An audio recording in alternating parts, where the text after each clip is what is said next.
அதனால அவர் வரணும்.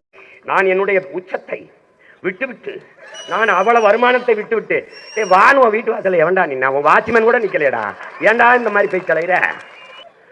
இன்னைக்கும் மதிப்பு இருக்கு. இந்தியாவிலேயே அதிக சம்பளம் வாங்குற நடிகர் தமிழ்நாட்டில் அவர் தான் முதன்மையான நடிகர். உண்மையிலே பார்த்தா அவர் தான் இப்போதைக்கு சூப்பர் ஸ்டார். உண்மையிலே பார்த்தா அவர் தான் இப்போதைக்கு சூப்பர் ஸ்டார். உண்மையிலே பார்த்தா அவர் தான் இப்போதைக்கு சூப்பர் ஸ்டார். அதை பொருள்படுத்தாமல் வர்றாருன்னா சரி, வரவேற்க வேண்டியதுதான். தமிழர்களுக்கு நிறைய கோடிக்கணக்கான பிரச்சனை இருக்கு.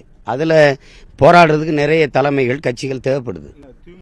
வானுவ வீட்டு வாசல எவன்டா நின்னா வாட்ச்மேன் கூட நிக்கலையடா, ஏன்டா இந்த மாதிரி போய் தலையிற. தம்பி செய்யறாரு, அதை நான் வரவேற்கிறேன். ஏன்னா இப்போ இந்த மாற்று அப்படிங்கிறதுல இந்த கட்சியை விட்டா இந்த கட்சி, இந்த கட்சி விட்டா இந்த கட்சிங்களே ஒரு அரை நூற்றாண்டுகளில் கடந்துச்சு இந்த நிலம், இந்த மண்.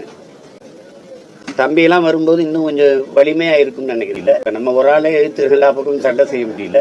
அப்போ அவர் வந்தால் இன்னும் கொஞ்சம் ஆதரவாக இருக்கும். அதனால அவர் வரணும். அதனால அவர் என்ன தலைவலி ஒன்றும் இல்லை சரியாயிரும். உங்களுக்கு என்ன செய்ய போகுது? ஒன்றும் இல்லை. இந்த பாருங்க, இந்த மாத்திரை இந்த பொடியை இது பண்ணிட்டு அப்படியே தேனில் குழைச்சி சாப்பிட்டுட்டு ஒரு 2 வேளை அப்படியே வேது பிடிங்க, வேப்பங்களை போட்டு செங்கல்ல உள்ள போட்டு அப்படியே போர்விட்ட மூடி பாதி நோய் குணமாயிரும்.